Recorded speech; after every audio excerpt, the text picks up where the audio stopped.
ছোট্ট এই মেয়েটা কি বলতে চায়, চলুন ওর মুখ থেকে শুনে আসি। আমার আব্বু অসুখ, আমার আব্বু কাম কাজ করতে পারে না, আমার আব্বুর একটু সাহায্য করে। বাপের পাশে দাঁড়িয়ে বাপের চিকিৎসা করানোর জন্য আপনাদের কাছে সাহায্য চাচ্ছে। বাপের চিকিৎসার জন্য বাপের কাজ কাম নেই, তার জন্য আপনাদের কাছে হাত পাচ্ছে। তো যাই হোক, ছোট্ট এই মেয়েটার বাপের কি অসুখ আমরা একটু তার মুখ থেকে শুনবো। বর্তমানে মনে করেন আমার বাম পাশে চাক হয়ে গেছে আর ফ্যাটের ভিতরে আর জিলফাত যা হয়ে গেছে। জায়গা জমি অর্থ সম্পদ সব দেখতে কিনে মনে করেন গর্বিটার জায়গাটা আছে আর বাচ্চা তিনটা আছে ছোট ছোট। এই জন্যে মনে করেন আমরা একটু সাহায্য করি চাই, তার জন্য মনে করেন চিকিৎসাটা চলে একটু পড়াইছেন একটু বাসায় খারাপ করতেছি। আপনার বাচ্চা কতজন? বাচ্চা তিনজন, একটু ছোট আর দুজন, একজন বড় আর একজন নাজার, 6 বছর আর 10 বছর। তো আমরা তো তার মুখ থেকে শুনলাম যে আসলে তার কি অসুখ।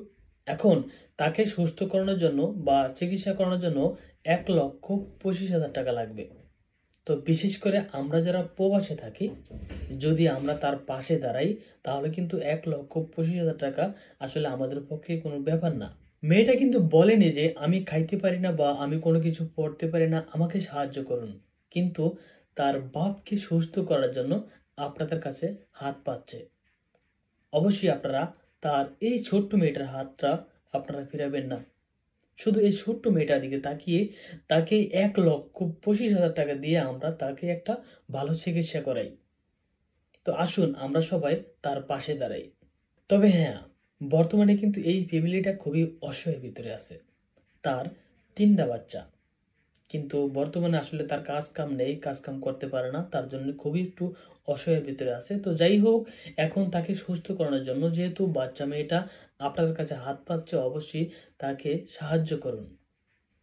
তো আমি যেহেতু একজন প্রবাসী, তাই আমি আপনাদের কাছেই সাহায্য চাচ্ছি। তো ছোট্ট এই মেয়েটার দিকে তাকিয়ে অবশ্যই আপনারা তাকে একটু সাহায্য করবেন।